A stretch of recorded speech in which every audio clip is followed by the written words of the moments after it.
So hello pirates. तो finally one piece पर video आ चुकी है। तो हाँ, सही समझे तुम सभी, एक और टॉप 10 टॉपिक जो कि इतना ज़्यादा यूनिक नहीं है, लेकिन मैं इस पर वीडियो इसलिए बना रहा हूँ क्योंकि एक अपने भाई ने बोला था इस टॉपिक पे बनाने को, तो इसलिए मैं बना रहा हूँ। और हाँ, माफ़ करना यार, मैंने तुम्हारा कमेंट बहुत खोजा पर वो मुझे मिला नहीं, इसलिए मैं तुम्हारा नेम अभी नहीं ले पा रहा हूँ।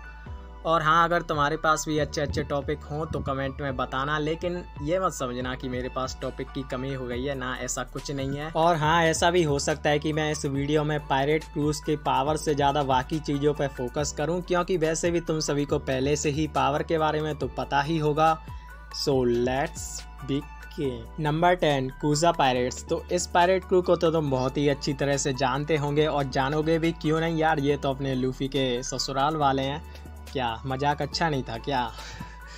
तो चलो मैं तुम सभी को इस पायरेट क्रू के बारे में एक फैक्ट बताता हूँ जो कि तुम सभी ने कभी नहीं सुना होगा। तो ये एक लौता ऐसा पायरेट क्रू है जिसमें कि एक भी मेल मेंबर नहीं है। हाँ, अब तो तुम सभी ने अपनी चप्पलें तैयार कर ली होंगी मुझे मारने के लिए, तो चलो थोड़ा सीरियस हो जाते हैं, ठीक है। तो अगर बात की जाए इस पायरेट क्रू की पावर की, तो इस पायरेट क्रू में डेविल फ्रूट यूज़र तो हैं ही साथ इसमें स्ट्रॉन्ग हाकी यूज़र भी हैं।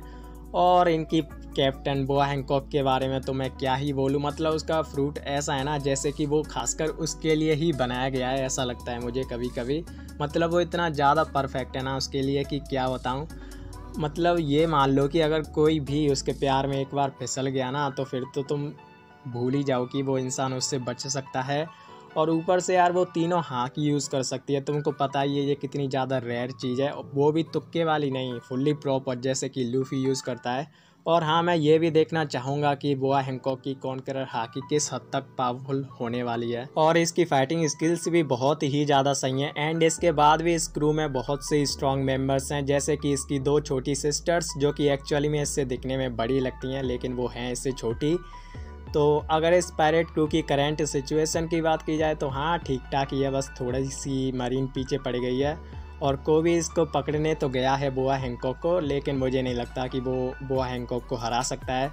लेकिन मरीन ने कोई ना कोई और कैरेक्टर भेजा होगा बोआ हैंकॉक को पकड़ने के लिए, जैसे कि फुजीतोरा।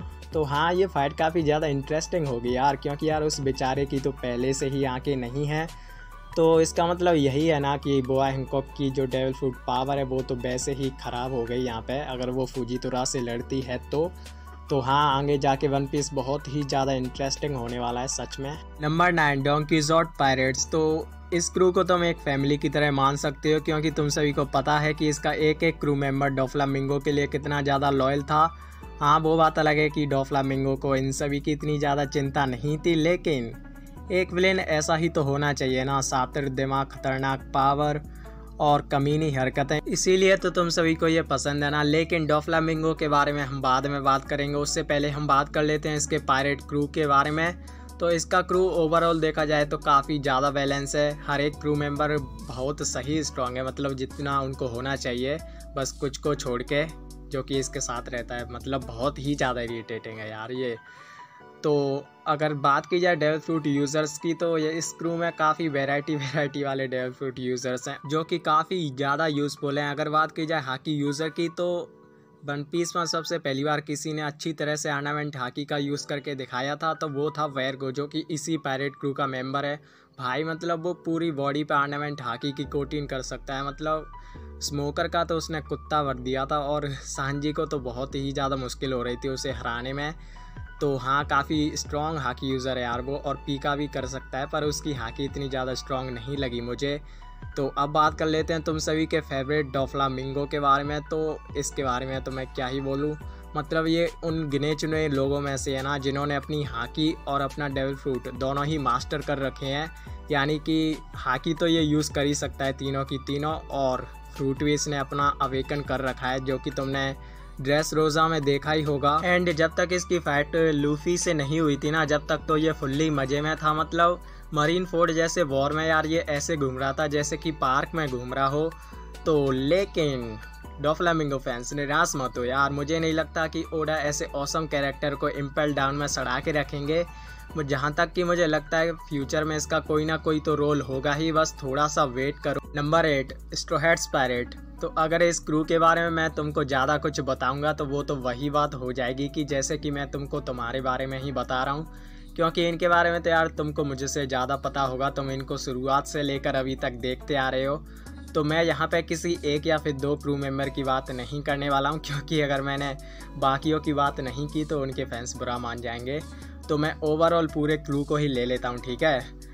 तो अगर इस क्रू की बात की जाए तो मेरे लिए वन ऑफ द बेस्ट, क्या मतलब बेस्ट ही क्रू है मेरे लिए। तो ये मतलब इस क्रू की सबसे बड़ी खासियत ये है कि ये एक दूसरे के लिए कुछ भी कर सकते हैं, और सबसे बड़ा पॉइंट, ये कभी भी हार नहीं मानते हैं, खास करके इनका captain Monkey D Luffy. And हर एक क्रू मेंबर का एक अलग अलग और इम्पोर्टेंट रोल है जो कि वो बहुत ही अच्छी तरह से निभाते हैं। एंड अगर बात की जाए पावर की, तो जब भी किसी भी मेंबर की सबसे ज़्यादा ज़रूरत होती है वो उसी टाइम सबसे ज़्यादा कमाल करके दिखाता है। तो लास्ट में मैं बस एक ही लाइन बोलना चाहूँगा इस पायरेट क्रू के बारे में, the future pirate king crew. Number 7 Blackbeard pirates. तो अब तुम में से कोई ना कोई बोलेगा कमेंट में कि क्या बेचूती है, तूने इनको इतने नीचे क्यों रखा है। तो देखो इसके एक दो रीज़न है। एक तो ये कि अभी तक हमने इनकी 50% भी पावर नहीं देखी है। एंड इसके बाद जितने भी पायरेट क्रू हैं वो कोई वीक पायरेट क्रू नहीं है। हाँ, पर ये मैं मानता हूँ कि अगर मैं इस वीडियो को 1-1.5 साल बाद बना रहा होता तो ब्लैकबियर्ड पायरेट इस लिस्ट में ऊपर आए होते काफ़ी, पर अभी तो इनकी पोजीशन मेरे हिसाब से 7th ही होनी चाहिए। तो अगर बात की जाए इस पायरेट क्रू की, तो ब्लैकबियर्ड ने ये पायरेट क्रू दुनिया भर के कमीने और स्ट्रॉन्ग क्रिमिनल्स को मिला के क्रिएट किया है। और अभी तो ऐसा बोला जा रहा है कि आओकी जी ने भी ब्लैकबियर्ड पायरेट्स को ज्वाइन कर लिया है, और उसने अगर ज्वाइन किया भी है ना तो मुझे पक्का यकीन है कि वो इनको धोखा देगा, और इतना तो ब्लैकबियर्ड को भी पता होगा। एंड बात की जाए बाकी के क्रू मेंबर्स की, तो इसमें ज़्यादातर इम्पेल डाउन के 6th फ्लोर के क्रिमिनल्स हैं, जो कि जाहिर सी बात है कि स्ट्रॉन्ग तो होंगे ही। और एक तो फॉर्मर हेड जेलर है, यानी कि सिटी ऑफ द रेंज, जो कि काफ़ी खतरनाक सॉर्ट्समैन है। और अगर बात की जाए ब्लैकबियर्ड की, तो इसके बारे में तो मैं क्या ही बोलूँ, मतलब तुम इसे वन पीस का one of the best mastermind बोल सकते हो। क्या ही प्लानिंग की थी यार इसने यामी यामी नोमी, गोरा गोरा नोमी और इम्पेल डाउन में घुसने के लिए। और बहुत से लोग मानते हैं कि ब्लैकबियर्ड स्ट्रॉन्गेस्ट योंको है, तो मेरे हिसाब से अभी तो ब्लैकबियर्ड सबसे स्ट्रॉन्गेस्ट नहीं है।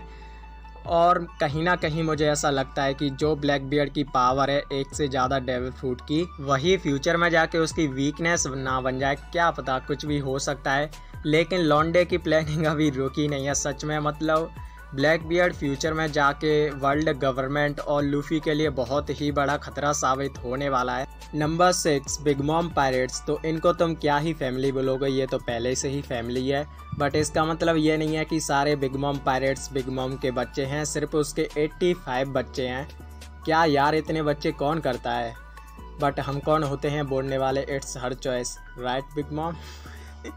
लेकिन अगर हम मजाक को साइड में रख के सोचे तो ये काफ़ी फ़ायदे की बात है कि उसके टॉप क्रू मेंबर उसके ही बच्चे हैं। इससे क्या होता है कि उसको धोखे मिलने के चांसेस बहुत ही कम हो जाते हैं, या फिर 0 ही हो जाते हैं। मतलब समझ रहे हो, माँ बच्चों का रिश्ता। और रही बात इस पायरेट क्रू की पावर की, तो वन पीस में शायद ही ऐसा कोई पायरेट क्रू होगा जिसमें कि इस क्रू से ज़्यादा अलग अलग और वैरायटी वाले डेविल फ्रूट यूज़र्स होंगे। मतलब यार लाइन लगी पड़ी है डेविल फ्रूट यूज़र्स की इस पायरेट क्रू में। और अगर हम हाकी के बारे में सोचते हैं तो सबसे पहला नेम हमें याद आता है काटाकुरी का, जो कि तीनों हाकी में मास्टर हो रखा है, कुछ ज़्यादा ही हो रखा है। मतलब ऑब्जर्वेशन हाकी उसने इतनी ज़्यादा मास्टर कर रखी है ना कि 5 सेकंड आगे का वो फ्यूचर देख सकता है। और जहाँ तक कि मुझे याद है अभी तक इससे बेटर ऑब्जर्वेशन हाकी किसी की भी हमें दिखाई नहीं गई है वन पीस में। और ये अपने डेविल फ्रूट को कितनी अच्छी तरह से यूज़ करता है ये तो तुम सभी को पता ही है। और बिग मॉम तो वन पीस के strongest character and strongest hockey users में से एक है। पर फिर भी मैंने बहुत सारे लोग देखे हैं जो कि बिग मॉम को अंडर एस्टिमेट करते हैं, उसे वीकेस्ट योंको मानते हैं। लेकिन ऐसा नहीं है यार, उसने अपने प्राइम टाइम में काइडो एंड व्हाइटबियर्ड को हरा रखा है। और ऐसा मैं नहीं बोला, ऐसा उसने खुद बोला था। तो काइडो एंड व्हाइटबियर्ड फैंस मुझे आके गाली मत देने लग जाना के। और अभी तो हमने वानो में उसकी पूरी पावर देखी ही कहाँ पे यार, अभी थोड़ा वेट करो, हमें उसकी पूरी पावर देखने को मिलेगी। Number 5 animal kingdom pirates. तो ये पायरेट क्रू जाना जाता है अपने Zoan type devil fruit users की वजह से। इसमें एक भी पैरेमेसिया या फिर Logia type devil fruit user नहीं है। और मैं यहाँ पे अलायंस मेंबर की बात नहीं कर रहा हूँ, वैसे भी मैंने इस लिस्ट में अलायंस मेंबर्स को ऐड नहीं किया है। और हाँ यार, इस पायरेट क्रू में बहुत से स्ट्रॉन्ग मेंबर्स हैं, जैसे कि किंग, क्वीन, जैक एंड तोबी रोप्पो के मेंबर्स। बस एक छोटी सी दिक्कत ये है कि इनमें थोड़ी सी कम बनती है, पर वो कोई बड़ी बात नहीं है। और काइडो तो इतना ज़्यादा स्ट्रॉन्ग है ना कि वो खुद को ही नहीं मार पाता है, और भाई उसके ड्रैगन फॉर्म का ह्यूज साइज एंड उसके अटैक, लेकिन वो अपने नॉर्मल फॉर्म में तो उससे भी ज़्यादा पावरफुल है। और ऊपर से उसकी कॉन्करर हाकी इतनी ज़्यादा स्ट्रॉन्ग है, जिसकी वजह से उसे डैमेज पहुंचा पाना काफ़ी ज़्यादा हार्ड हो जाता है।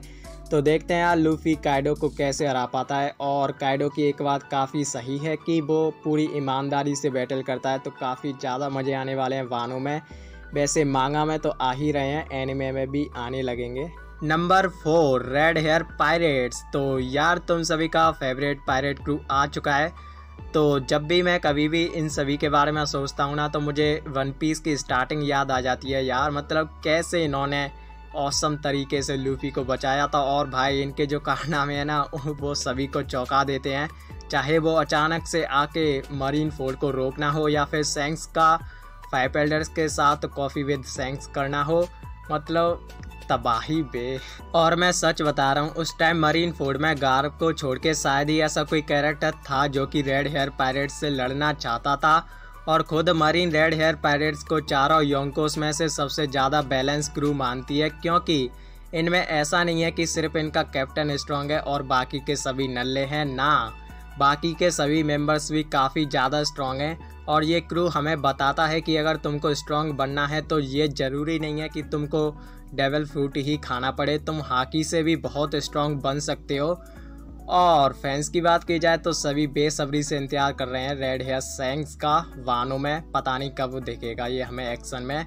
चलो अब क्या ही कर सकते हैं वेट के अलावा। Number 3 white beard pirates. अब ये पायरेट क्रू कितना ज़्यादा स्ट्रॉन्ग था ये तो तुमने मरीन फोर्ड वॉर में देख ही लिया था। इसका एक एक कमांडर काफ़ी ज़्यादा स्ट्रॉन्ग था, खासकर कि मार्को जो कि एक एडमायरल लेवल था, और एस भी काफ़ी ज़्यादा स्ट्रॉन्ग था, और डायमंड जोसू का डिफेंस तो काफ़ी ज़्यादा बढ़िया है।